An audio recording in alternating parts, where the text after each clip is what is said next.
Hello everyone and welcome to my channel.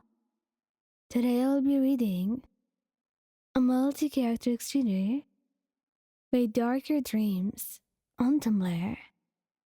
So let's get into it. Childe.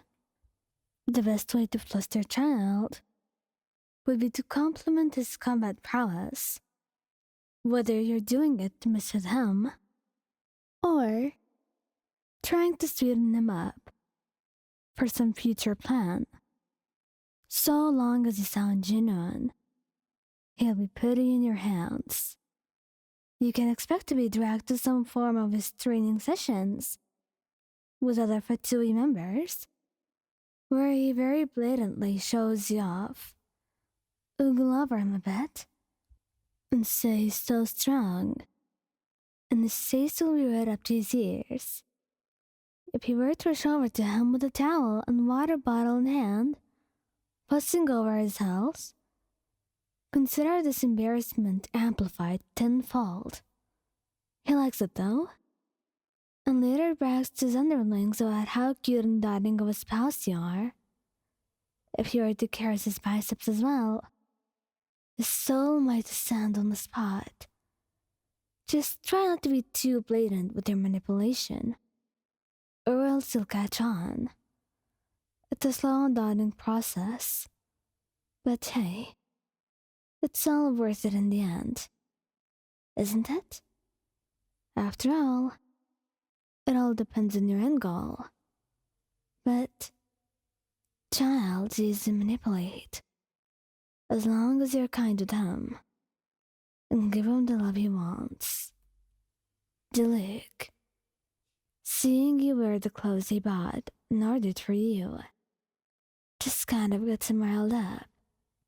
He will be adjusting his collar, clearing his throat, avoiding your gaze constantly, like his life somehow depends on it. But he may or may not indulge himself by getting touchy with you in roundabout ways, by adjusting some wrinkles in your clothes and muttering about needing a seamstress to make an adjustment or two. He knows you're just choosing the lesser of two evils by wearing the clothes he set out for you. Yet, he can't help but delude himself for a few seconds into thinking this is a mutual relationship, that you're his loving spouse, greeting him on the door by picking him on the lips, waving to him through the window, with a love-struck expression drawn out on your face. But the reality is much, much crueler than you think. The fantasy in his mind, innocent compared to it. And by the time that he's done letting his imagination run wild, you're calling him creepy for staring at you so long. Julie considers complimenting you, but he can't find the right words. That, and you're starting to glare at him now. So he dismisses himself as not to get embarrassed even further. But God, did you look good in those clothes. Xiao. Xiao actually gets flustered at almost everything anything to do. But it's simply hard to read him. It was difficult to tell, mainly because Xiao was very capable of maintaining a composed face in front of everyone. And you, along with that, he was used to this. He would feel a lot of pain, and he knew very well how to hide it as well. So him being flustered was not a big deal, as you could still hide it. When you stretch to reveal part of your midriff, or the little noises that you make after falling asleep, how your hair is all cute and ruffled when you wake up from a nap. His pupils get dilated, and he's trying not to pounce on you. Unfortunately for him, here hearing his name get spoken by you gets to him the most. His name is a personal triumph that he holds dear to his heart. So to hear it said in your voice, it makes his face heat up. This was one of those things that he couldn't play off like the other things when he gets embarrassed. There is also the fact he gets so hyped up when you summon him from a distance, since you're normally antagonistic to his presence. Even if the reason that you're thirsty and need water, he still got some pep in his step over you saying his name, because it was an overall win for him. Scaramouche. Scaramouche would rather die on the spot than admit this to you.